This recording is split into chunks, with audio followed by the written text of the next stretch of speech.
გააქვს ამბიცია გახდე ჟურნალისტი. ისწავლო კამერასთან მუშაობა. ჩვენ დაგეხმარებით გახდე პროფესიონალი. დარეკეთ ეხლავე ეკრანზე მითითებულ ნომერზე.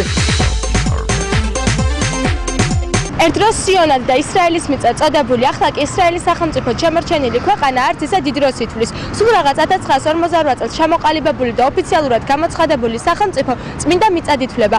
აღსანიშნავია ისიც, რომ ისრაელი ერთადერთი ებრაული სახელმწიფოა, ასევე ისიც ის არაა სამშობლო მარტო ებრაელების, არამედ სხვა ეთნიკური ჯგუფებისაც. ისტორიულად სიტყვა ისრაელი გამოიყენებოდა ისრაელის სამეფოსა და ზოგადად ებრაელი ერის აღსანიშნავად. ბიბლიის თანახმად ისრაელი გამოყენებული იქნა იაკობთან მიმართებაში. ისრაელი ძველბერძნულად ღმერთთან შეჭიდებულს ნიშნავს. მას შემდეგ რაც ის ღმერთს შეებრძოლა. უთხრა ამიერიდან აღარ ითქვა შენ სახელად იაკობი, არამედ ისრაელი, რადგან ღმერთს და ადამიანებს შეებრძოლე და სძლიე. აქაურობას ყოველწლიურად უამრავი მასპინძელი ჰყავს, განსაკუთრებით კი საღდგომო პერიოდებში. ინკოგნიტომაც, ანუ ჩვენ არ თქვით ამ ადგილზე უარი. შეიძლება საღდგომო რიტუალს ვერა, ცეცხლის გადმოსვლას ვერ დავესწროთ, მაგრამ ჩვენ წარმატებულად ვაგრძელებთ წმინდა მიწის მოლოცვას. გააქვს ამბიცია გახდე ჟურნალისტი.